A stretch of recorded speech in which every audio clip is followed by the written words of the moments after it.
Don, welcome to my studio. This channel is supported by all these brands. Also, this channel won't be possible without the support of my awesome patrons. My modular paint racks are from Frontier War Gaming. They're very nice, but they're a premium paint racks. They're not cheap. The cheaper paint racks you get online though doesn't really work in the Philippines. I think because of our humidity, those paint racks kinda warps after a while. Like me, at some point you'll run out of space for paint racks. So today I'm sharing you my best hobby purchase of the week. As a family guy, we visit like the grocery every week. We'll be running out of food before the week ends. So we're often at the grocery store. So I'm always at the lookout for any organizer that I could use for my paints because obviously I have a ton of paints. I think most of you know that paint collecting is very addicting. So last weekend, I got the spinner caddy. I think the top layer is a little bit smaller than the bottom layer. And the plastic seems very durable. The white plastic base is it matches the white stuff on my table, the white mat, and obviously it looks very durable. It's thicker and I'm pretty sure it's not as brittle as the transparent trays. The pole at the middle is looking pretty stiff and strong too, and the plastic is kinda thick, so I'm very happy. Like most plastic stuff like this one, it's very easy to assemble. You don't need any hardware. Everything just fits together really nicely. The footing or the base, the white base, is kinda very sturdy. It has rubber footing so it doesn't slip around. And then you simply put the first tray on top and then of course the center pole. But the main problem is that the center pole, it's a bit too high. I think obviously this was designed for kitchen or even bathroom use, so it's too high. You could put ketchup there at the bottom layer and of course tall shampoo bottles and stuff.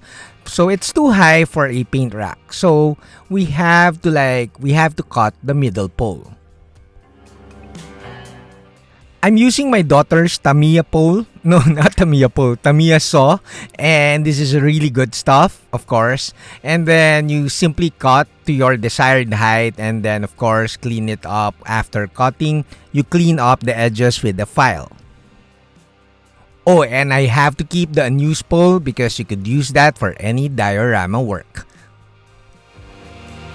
The white plastic, as expected, is a little bit less brittle. It's kind of soft. It's so easy to clean. It's so easy to file. So now we have a shorter middle pole.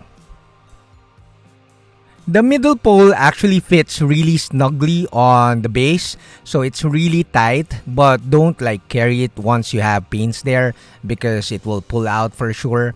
And then everything is nice because I filed the pole and it's rotating nicely.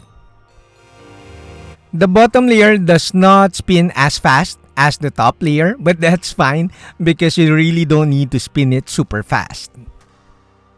So I'm filling this with my most used paints, or at the very least my fab paints. So I really like it to have this tray at the side of my table so that I have very easy access to the paints that I really like to use, especially these days. The bottom layer has the new Genesis from Cuttlefish Colors. These are pre-thinned paints but are very opaque and their coverage is insanely good. Now the top layer has my Army Painter speed paints, or basically my Army Painter paints, which are my fab paints these days, especially for base colors and final shades. Now for easier access, I arranged the paints like the most used paints are outermost, like at the outer layer of the tray so that I could easily access them. And then the least used colors are at the middle area of the tray.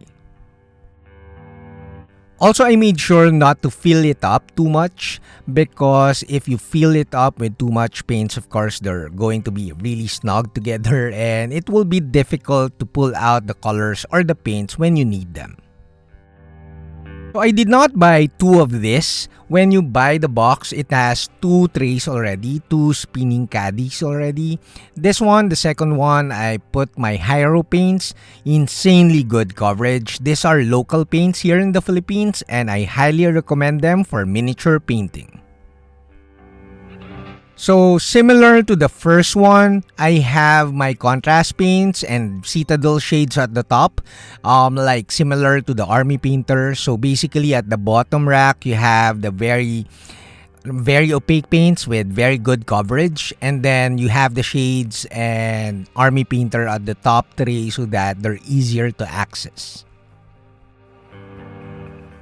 Honestly, the paint racks are good, especially my Frontier Wargaming. I have my other paints there, of course, but this one is so much easier to access and it looks really neat because the paints are very colorful together and they seem really nice. And of course, you have easier access. These are actually easier to access.